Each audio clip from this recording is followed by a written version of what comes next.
Shalom, kembali lagi di GKPA Updates. Hari ini 13 Desember 2020 merupakan hari spesial buat GKPA, khususnya GKPA Depok dan Bogor. Karena hari ini adalah hari peresmian Resort Jawa Barat. Karena itu, kita kedatangan tamu spesial yang jauh-jauh nih dari pulau seberang untuk kita korek-korek, kita todong untuk jadi narasumber terupdate kita. Hari ini kita kenalkan ada Amang Eporus GKPA, Pendeta Togar S. Simatupang MTH yang akan jadi narasumber terupdate tentang GKPA. Halo, shalom Amang. Shalom. Apa kabar Amang? Sehat. Puji Tuhan kalau kita udah bisa kumpul di sini untuk acara hari ini, acara peresmian peresmian Resort Jawa Barat. Oke, sebelumnya Amang nyampe di Depok per tanggal berapa? Tanggal 12. Oh, per tanggal 12. Ya, sore lah. 12 sore. Ya, landing di Halim. Oh, gitu. Oke, Amang. Hari ini kita mau korek-korek tentang apa sih yang update dari GKPA secara keseluruhan. Menurut sudut pandang Amang Eporus sebagai pucuk pimpinan dari GKPA itu sendiri. Pertama, bisa nggak Amang ceritain untuk perjalanan peran dan pelayanan Amang Eporus secara singkat aja selama GKPA? Mungkin dari pertama kali di Tasbikan, lalu mungkin pernah melayani di mana saja sebelum menjadi Eporus sampai akhirnya jadi Eporus. Iya, terima kasih ya. Kalaupun nanti saya cerita ini bukannya maksud bertujuan yang tidak ya, tapi bisa aja ini jadi sharing pengalaman. Amang itu tamat dari STT HKBP tahun 90. Nah, kemudian pendeta praktek di Siantar dulu, kemudian Torsimicak, kemudian ke Pahae, dan ditahbiskan tahun 90 bulan November di Simangumban, ditahbiskan jadi pendeta itu tanggal 11 bulan November tahun 90. Kemudian saya diangkat menjadi pendeta resort di Resort Pahae. Itu sekitar 1 tahun lah ya. Baru karena GKPA waktu itu punya hubungan dengan sekolah teologi di Medan, itu STTH Abdi Sabda. Selama ini belum ada tenaga pendeta dari GKPA untuk mengajar di situ. Amang ditugaskan pimpinan untuk menjadi pengajar di STT Abdi Sabda. Waktu itu namanya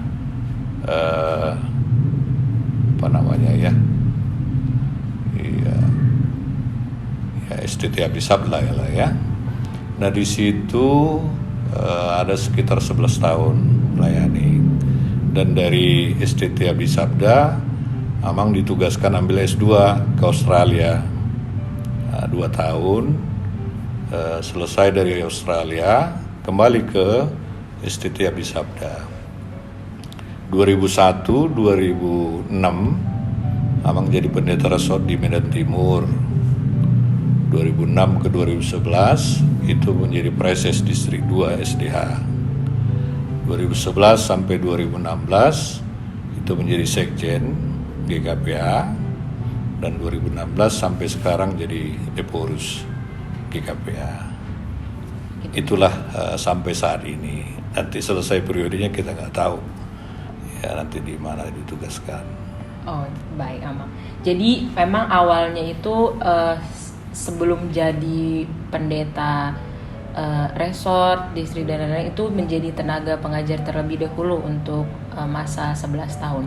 Sebelumnya pendeta resort di Pahae. Oh, sudah ditasbihkan terlebih dahulu jadi pendeta resort, lalu mengajar di sana. 1 tahun lah pendeta resort di Pahae. Baik. Jadi ini kan udah mau 5 tahun Amang untuk masa periode Amang menjadi Eporus, pucuk pimpinan. Tentu menjadi pemimpin itu bukan sesuatu hal yang mudah. dan bukan cuma status saja, namun lebih dari itu. Lebih dari itu juga jadi tanggung jawab untuk mengarahkan para anggota untuk mencapai tujuannya. Sejauh ini sebagai Eporus atau pucuk pimpinan GKPA, apa yang Amang rasakan hampir melayani hampir 5 tahun sebagai pucuk pimpinan? Mungkin ada suka dukanya atau ada momen-momen yang mungkin haru atau mungkin juga lucu gitu sebagai pucuk pimpinan, Amang? Iya ya, sebelumnya 2000 tadi kan udah disampaikan 11 ke 2016 itu jadi sekjen. Nah ini kan sepertinya melanjutkan itu. Jadi apa yang sudah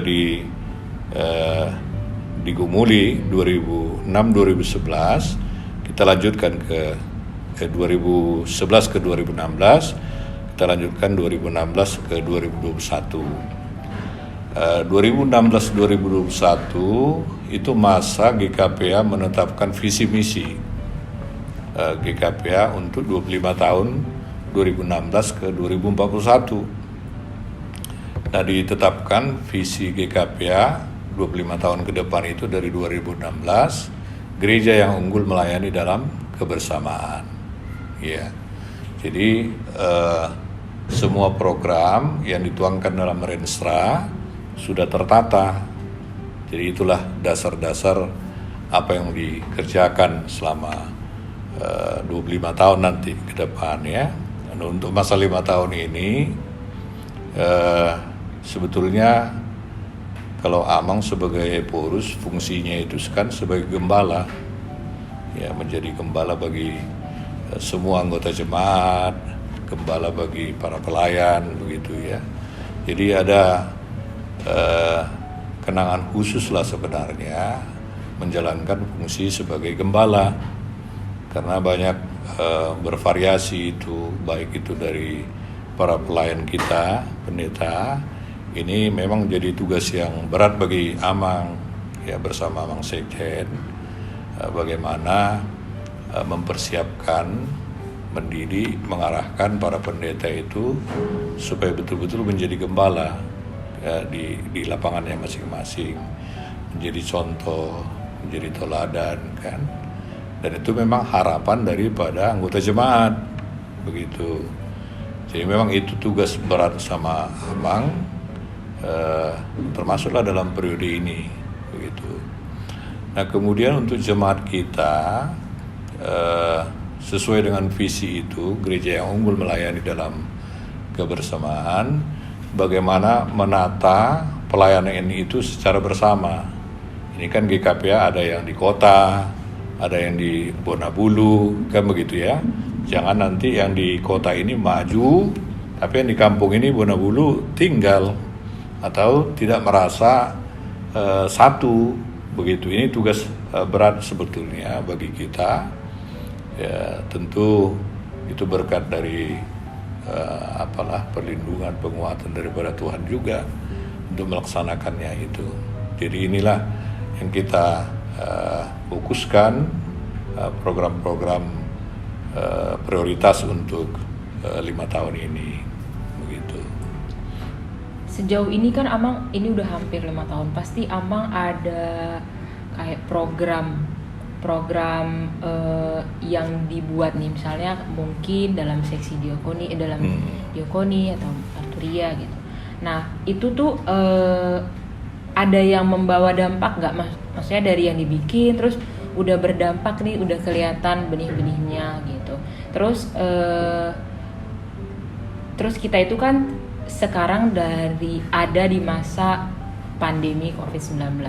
Pas masa pandemi itu bukan cuma di kota besar, tapi juga di desa. Apakah itu juga berdampak karena pandemi ini untuk program-program yang udah Amang susun nih untuk sepanjang 5 tahun ini, atau enggak sepanjang tahun 2020 deh?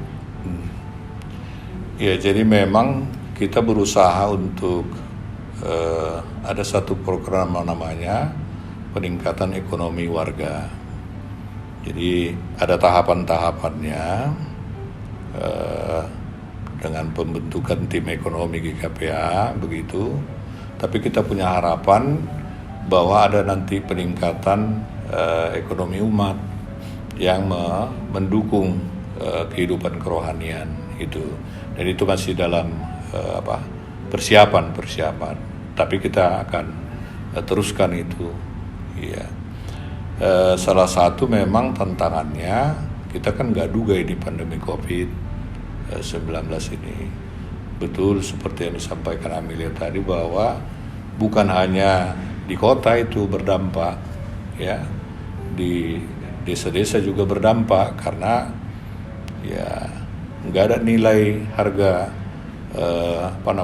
hasil kopi misalnya, begitu ya, karet gitu. Jadi ya walaupun ada hasil tapi nilainya rendah begitu, itu juga berdampak. Nah, oleh karena itu kita melakukan sesuatu yang memang mendorong umat itu supaya jangan menjadi jadi apatis akibat COVID-19 ini. Kita beri semangat, kita dorong, kita bantu apa yang bisa kita lakukan. Nah, untuk program-program semua tingkatan akhirnya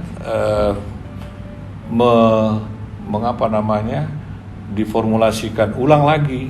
Berubah. Iya, jadi misalnya kalau selama ini diprogramkan untuk tatap muka secara fisik dengan virtual lah, ya, pakai Zoom dan lain sebagainya. Jadi kita coba meng-create itu dilaksanakan dengan cara teknologi begitu, walaupun ya belum maksimal lah ya, kita harus akui. Termasuk juga skala event nasional itu ya, contohnya Kongres Pemuda itu nggak fisik lagi, pakai Zoom. Itu sudah rapat-rapat gitu ya. Jadi program-program di lapangan juga seperti itu, termasuk yang himbauan pemerintah, kalaupun dibuka itu sedikit bisa beribadah, kan protokol kesehatannya harus ketat ya di situ. Ya memang berdampak kepada jemaat dan gereja. Tapi sempat ini nggak, Mang, kayak karena kita tidak bisa menduga, sempat ada berhenti nggak dari pusat sendiri, kayak jadi stop, tidak ada program sama sekali mungkin untuk 1 bulan untuk memperbaiki dulu, baru disosialisasikan ke parlagutannya di setiap daerah. Sempat ada masa jeda yang beberapa bulan atau mungkin beberapa minggu gitu, masa jeda berhenti dalam setiap program ini? Iya, pasti ada, karena kan teknologi ini kan belum semua mendarat itu soal pengetahuan cara operasionalnya, bagaimana dampaknya dan lain sebagainya. Jadi dalam rangka mempersiapkan itu, kita juga kan perlu sosialisasi bagaimana sejauh mana teknologi bisa mendukung pelayanan kita di lapangan. Kan belum semua anggota jemaat itu yang menerima itu pelayanan secara teknologi, kan begitu ya. Jadi perlu pendekatan, perlu sosialisasi. Ya akhirnya depending lah, kan gitu ya. Depending itu program, misalnya ke bulan yang akan datang lah, atau kita rumus ulang di situ. Tapi itu dibicarakan dulu secara bersama. Itu kita hadapi. Kan 1 tahun ke depan ini periode Amang tadi sebelumnya disampaikan kalau dari 2016 sampai 2021. Iya. Dalam waktu yang tersisa, bisa dibilang itu ada 1 tahun ke depan untuk masa periode pelayanannya Amang. Apa yang mau dimaksimalkan? Terlebih mungkin nggak bisa sebebas sebelumnya karena memang kita belum tahu masa pandemi ini atau ini akan selesai berakhir. Mungkin ada yang mau dimaksimalkan, Mang? Seperti yang Mang sampaikan tadi, bahwa Renstra sudah ada untuk 5 tahun mulai 2016 ke 2021. Nah, jadi kita sudah sepakat di rapat-rapat kita mau fokus kepada Renstra.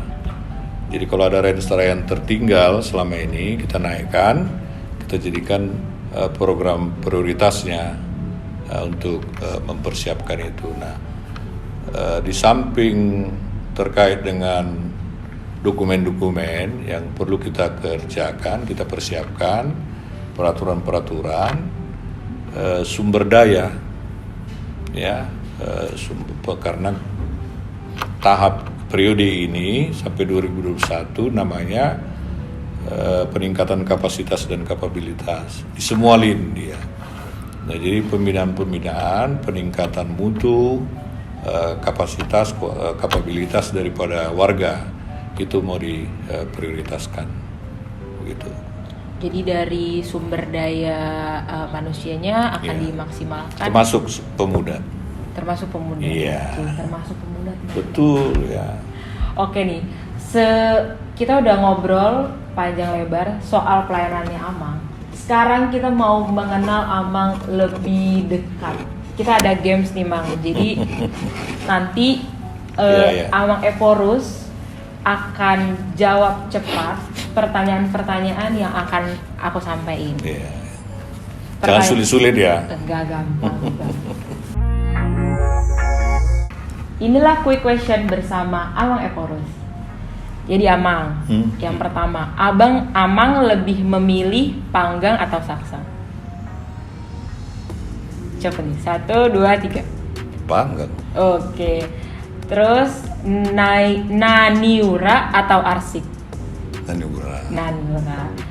Berenang atau jogging Bang? Jogging. Ini untuk pelayanan. Menjadi guru sekolah minggu atau paniroy napa sebelum? Sekolah minggu dong.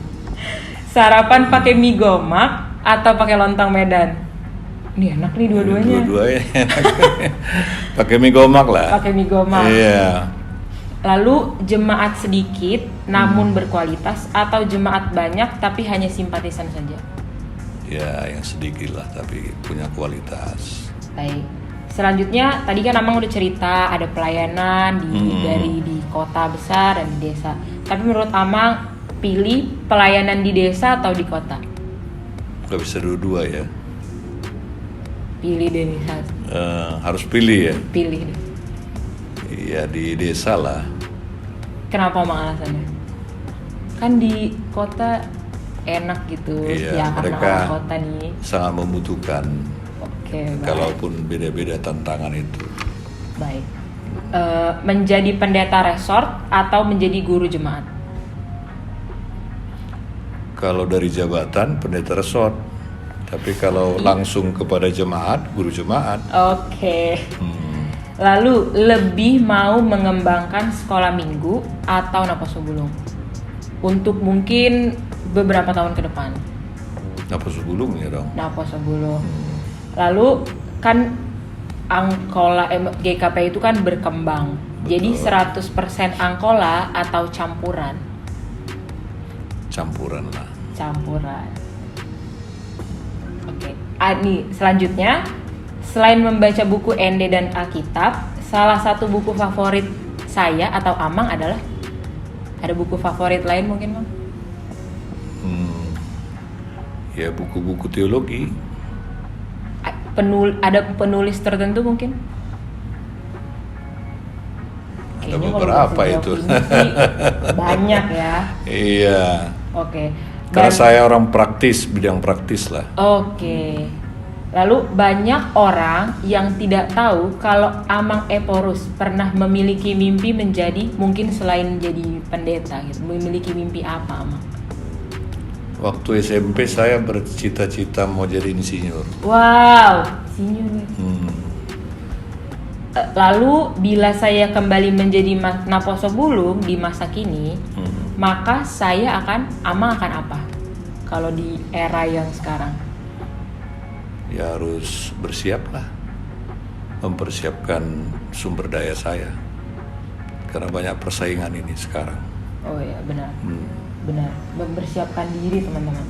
Lalu banyak orang yang tidak tahu kalau Amang bisa apa nih? Jadi kira-kira jemaat nih nggak tahu nih kalau Amang mungkin jago nyanyi atau main gitar gitu. Apa bisanya Amang? Manjat pohon kelapa. Wah, manjat pohon kelapa guys. Iya. Mungkin nanti kita bisa lomba ya kalau kita ke Bonabulu. Lalu bila pensiun nanti, Amang akan memilih tinggal di mana? Apakah ada yang udah Amang persiapkan atau mungkin aku mau ngerjain ini nih nanti kalau udah pensiun gitu? Apa Amang? Mau pilih tempat yang tenang lah, fokus dengan keluarga. Tapi kira-kira tempatnya belum. Oh, tempatnya belum. Belum, karena masih ada 4 tahun lagi nanti. Wah, berpikir lama. gitu. Oke, jadi segitu aja games quick question kita sama Amang Eporus. Oke nih Amang, dari tadi kita udah panjang banget ngobrol soal Amang, tapi kayaknya belum mengenal Amang Eporus secara lebih dekat. Mungkin Amang boleh ceritain nih, Amang lahir di mana, terus mungkin tinggal masa kecilnya di daerah mana, apakah memang sudah dari dulu di Bonabulu atau pernah di ibu kota atau di kota besar, lalu masa-masa sekolahnya mungkin dari SD sampai akhirnya nih memutuskan untuk memilih menjadi oke, saya jadi pendeta gitu Amang. Iya. Kalau nama udah lah ya. Iya.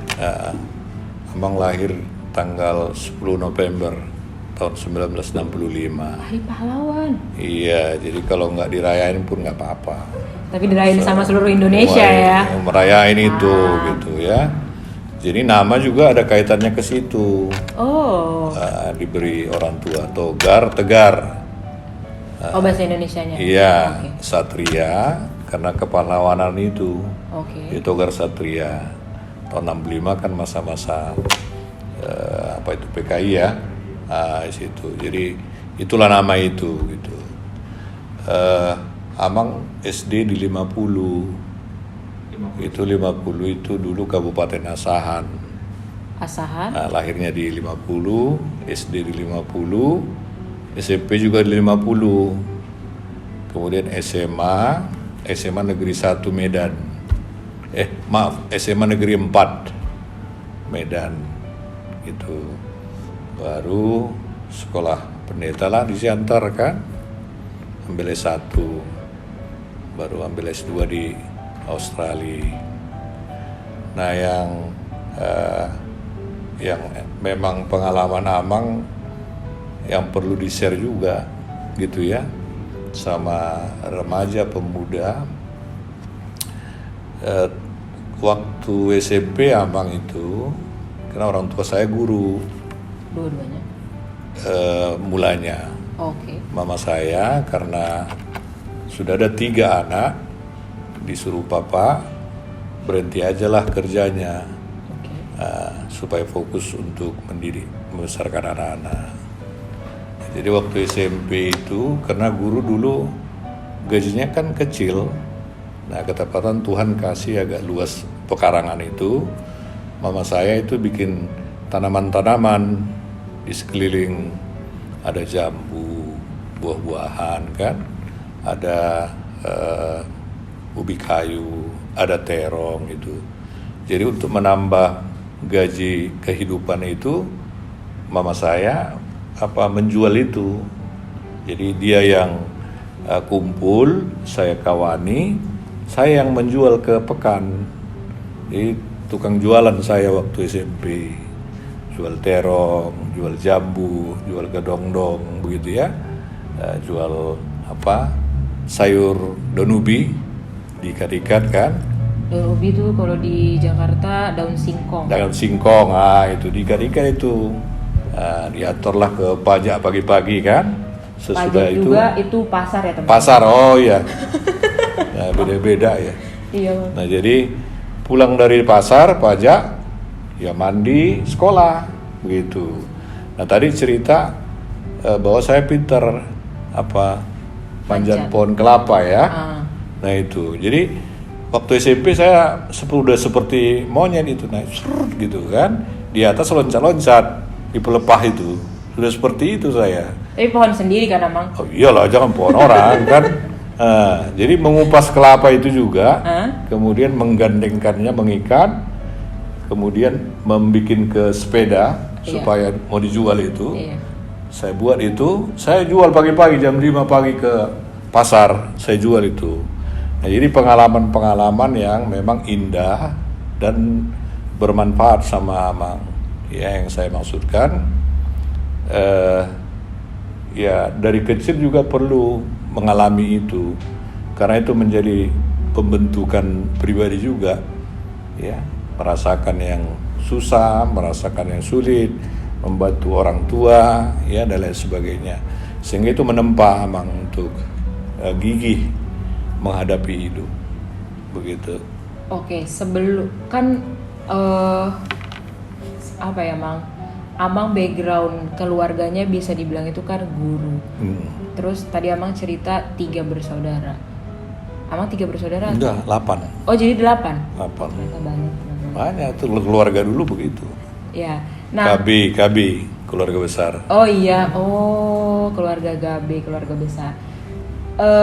Kenapa akhirnya Amang memilih untuk jadi pendeta? Ini dikejar terus saya. Apakah kayak ini ya kayak kayaknya gue bisa dapet duit banyak nih, atau kayak keren gitu apa kaliannya, atau ada pengalaman spiritual atau secara apa ya mungkin pribadi kayak Amang mengidolakan atau mengagumi sosok pendeta siapa jadinya kayak gue harus kayak dia gitu. Apakah ada cerita itu?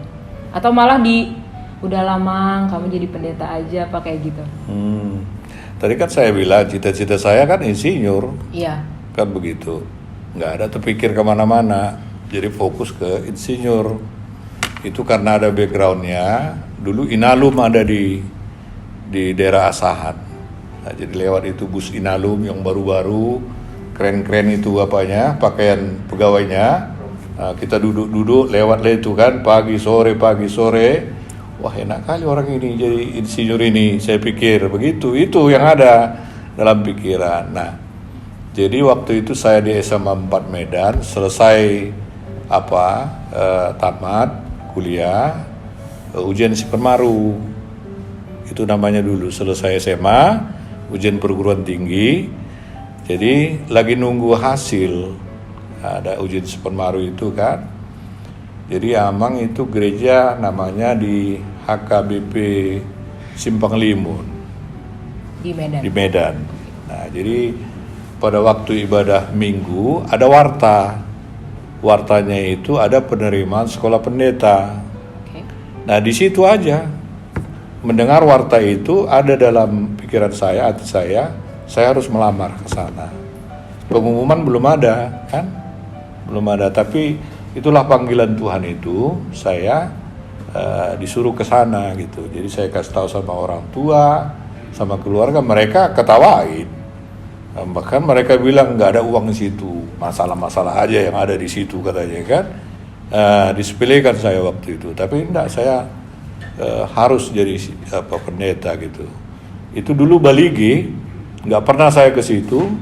Akhirnya saya sendiri ke Balige urusan surat kesehatan. Itulah karena panggilan itu begitu. Ya tiba-tiba aja, nggak ada cita-cita yang sedemikian itu. Oke, jadi memang sebelumnya malah sempat dipandang sebelah mata lah mungkin, secara kayak kenapa tiba-tiba kepikiran untuk melayani ya gitu. Oke deh Mang. Oke, jadi kita udah tahu nih soal perjalanan Amang Eporus dari melayani pertama kali, dan juga udah ngorek-ngorek nih hobi atau makanan kesukaan, sarapannya apa, dan memilih pelayanannya apa. Sekarang kita udah di akhir segmen ini Amang. Jadi karena hari ini juga peresmian Resort Jawa Barat, apa pesan yang mau Amang sampaikan untuk para pengurus dan pelayannya di Resort Jawa Barat? Iya, jadi pengertian resort itu tanggung jawab semakin besar, begitu ya. Nah, kalau tanggung jawab semakin besar, ya harus dipersiapkan dengan baik personilnya, mulai dari kemajelisan, ya sahatilah mereka, sepikir duduklah bersama-sama untuk memikirkan bagaimana untuk kemajuan resort itu terjadi pertumbuhan kerohanian daripada umat. Ya untung Resort Jabar itu masih 2 perlegutan kan, masih lebih bisa maksimal daripada ada 5 yang lain sebagainya.